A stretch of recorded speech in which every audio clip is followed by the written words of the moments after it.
Magandang umaga rin sa iyo, Haji, at magandang umaga, Pilipinas. Tuluyan na nga pong nakapasok sa loob ng Philippine Area of Responsibility ang Low Pressure Area o LPA na ating binabantayan.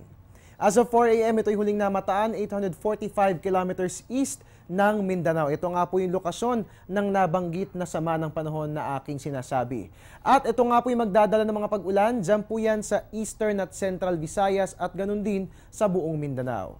Ayon nga po sa Pag-asa, unfortunately hanggang weekend po natin mararanasan yung mga pag-ulan na dulot nitong nabanggit na LPA. At ayon nga po kay Pag-asa Weather Forecaster Alzar Aurelio, dahil nga po nasa karagatan itong low pressure area na ating sinasabi, ito'y hindi pa rin inaalis yung posibilidad na maging isang ganap na tropical depression o bagyo. Samantala dito po sa atin sa Luzon, wala namang dapat alalahanin dahil tanging northeasterly surface wind flow lamang po ang nakakaapekto sa atin at damay-damay na rin po dyan ang Visayas at Mindanao. Para nga po sa asang lagay ng weather sa ibang bahagi ng ating bansa, dito po sa atin sa Metro Manila at sa natitirang bahagi ng Luzon, asahan po natin na fair weather naman ang iiral maliban na lamang po sa isolated light rains. Ang natitirang bahagi naman po ng ating bansa, asahan po natin na fair weather din ang mararanasan, kaya nga lamang po magbaon pa rin po ng payong dahil posible pa rin ang isolated rain showers or thunderstorms. At mga kababayan, inuulit po ng Pag-asa para po sa mga kababayan natin dyan sa may Eastern at Central Visayas at ganun din sa may Mindanao dahil nga po sa low pressure area at sa mga pag-ulang dadalhin nito, paghandaan po natin ang mga posibleng kaso ng pagbaha at pagguho ng lupa.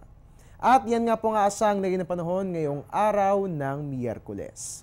Magbabalik po ng ating ulat panahon makalipas ang isang paalala.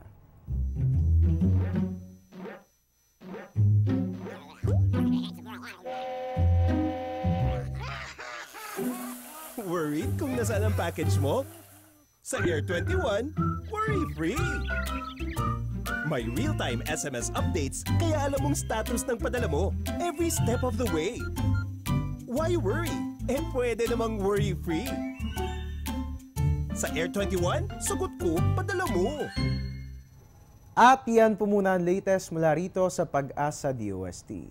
Mga kabayan, ang tabayanan po susunod kong ulat mamayang alas 10 ng umaga dito lamang po yan sa Panahon TV Express sa People's Television. At your service po new weatherman, Harry Bayona, nagpapaalalang tiwala lang. May tamang panahon ang bawat pagkakataon. Back to you, Haji.